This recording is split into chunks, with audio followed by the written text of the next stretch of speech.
Chapter 1. The Luncheon. Get ready. Have you ever given a treat to someone in a restaurant? What would happen if your guest orders so many things in a restaurant and you find yourself unable to pay for it? What would you do? The same thing happens to the writer when he invites a friend to an expensive French restaurant. Let's read and enjoy this humorous story. I caught sight of her at the play, and, in answer to her beckoning, I went over during the interval and sat down beside her. It was long since I had last seen her, and if someone had not mentioned her name, I hardly think I would have recognized her. She addressed me brightly. Well, it's many years since we first met. How time does fly. We are none of us getting any younger. Do you remember the first time I saw you? You asked me to luncheon. Did I remember? It was 20 years ago, and I was living in Paris. I had a tiny apartment in the Latin Quarter overlooking a cemetery, and I was earning barely enough money to keep body and soul together. She had read a book of mine and had written to me about it. I answered, thanking her, and presently I received from her another letter saying that she was passing through Paris and would like to have a chat with me. But her time was limited, and the only free moment she had was on the following Thursday. She was spending the morning at the Luxembourg, and would I give her a little luncheon at Feuert's afterwards. Beckoning. Calling somebody by waving hand. Luncheon. A formal meal served in the middle of the day. Cemetery. Graveyard.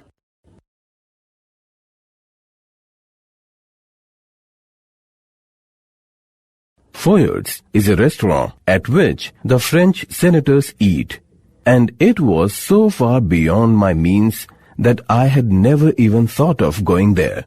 But I was flattered, and I was too young to have learned to say no to a woman.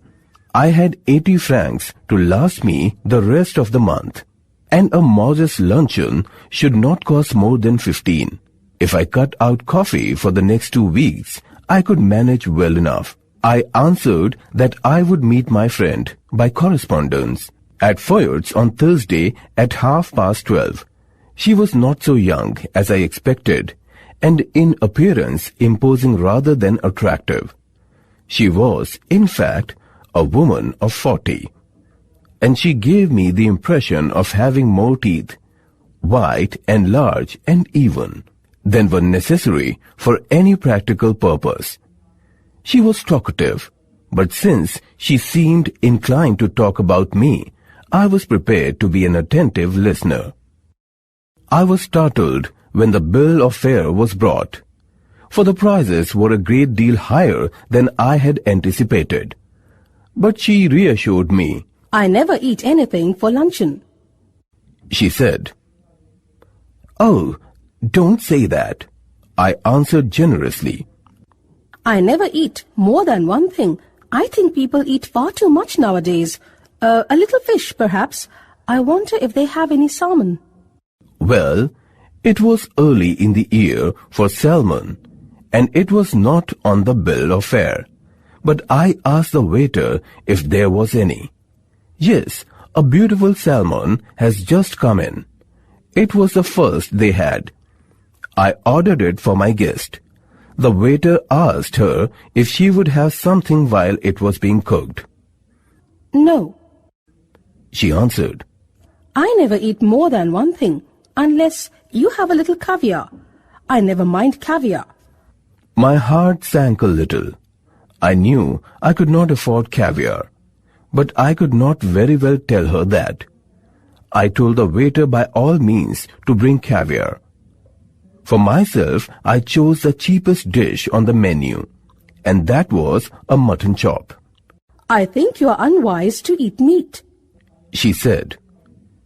I don't know how you can expect to work after eating heavy things like chops. I don't believe in overloading my stomach. Then came the question of drink. I never drink anything for luncheon, she said. Neither do I. I answered promptly. Except white wine. She proceeded as though I had not spoken. These French white wines are so light. They're wonderful for digestion. What would you like? I asked, hospitable still, but not exactly effusive. Senator, a member of the Parliament, Senate, startled, surprised, caviar, the preserved eggs of various large fish, eaten as a delicacy, effusive, very enthusiastic. She gave me a bright and amicable flash of her white teeth. My doctor won't let me drink anything but champagne. I fancy I turned a trifle pale. I ordered half a bottle.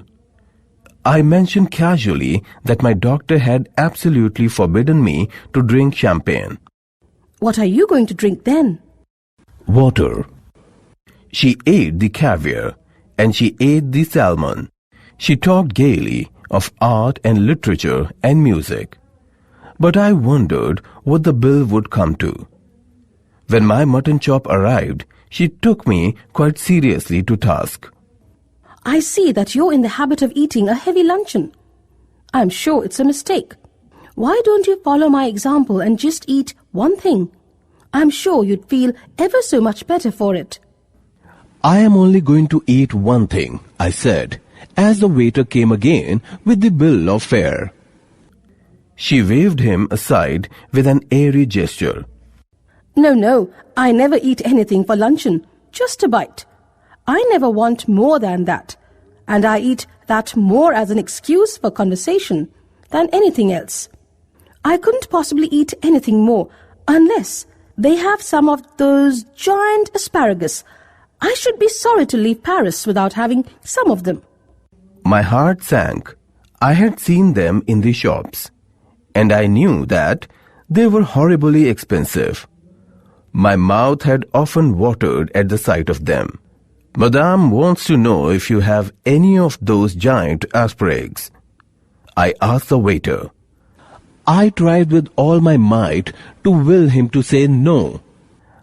A happy smile spread over his broad, priest-like face, and he assured me that they had some so large, so splendid, so tender, that it was a marvel.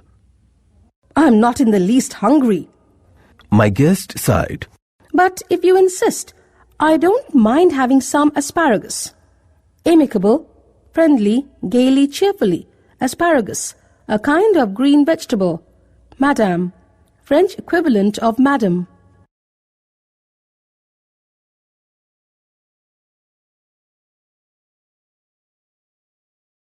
I ordered them.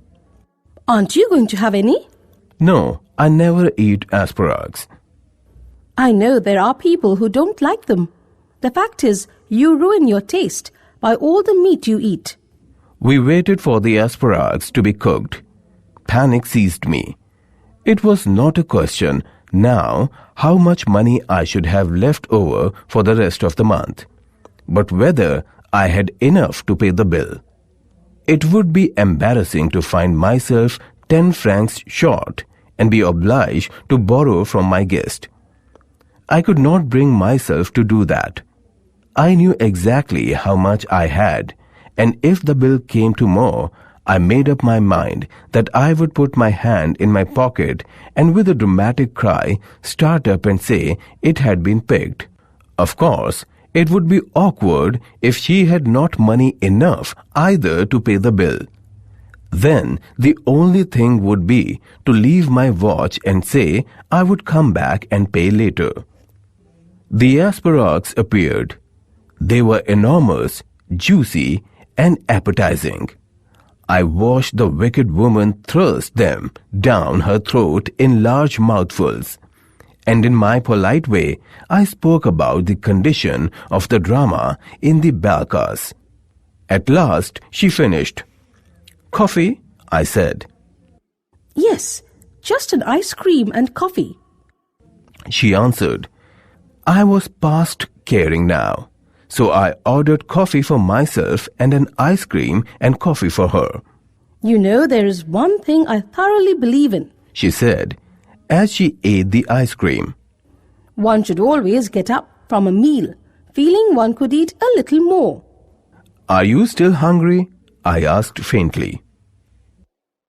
Oh no, I'm not hungry. You see, I don't eat luncheon. I have a cup of coffee in the morning and then dinner, but I never eat more than one thing for luncheon. I was speaking for you. Oh, I see. Embarrassing. Feeling ashamed.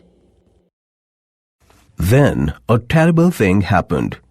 While we were waiting for the coffee, the head waiter, with an ingratiating smile on his false face, came up to us bearing a large basket full of huge peaches. They had the blush of an innocent girl.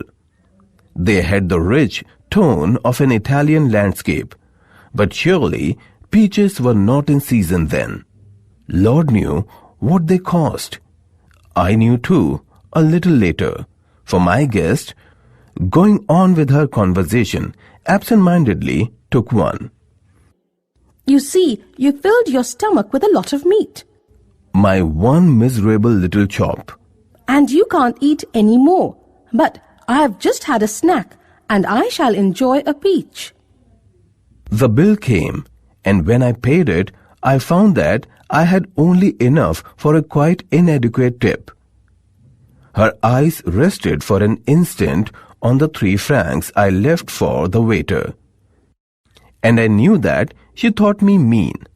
But when I walked out of the restaurant, I had the whole month before me and not a penny in my pocket. Follow my example, she said as we shook hands. And never eat more than one thing for luncheon. I'll do better than that, I retorted. I'll eat nothing for dinner tonight. Humorist! She cried gaily, jumping into a cab. You're quite a humorist. But I have had my revenge at last. I do not believe that I am a vindicative man. But when the immortal gods take a hand in the matter, it is pardonable to observe the result with complacency. Today, she weighs 21 stone. Ingratiating, trying very hard to please someone, pardonable, able to be forgiven, complacency, a feeling of satisfaction with a situation. Stone. A stone is a unit of measuring weight equal to 6.35 kilograms or 14 pounds. 21 stones would be approximately 133 kilograms.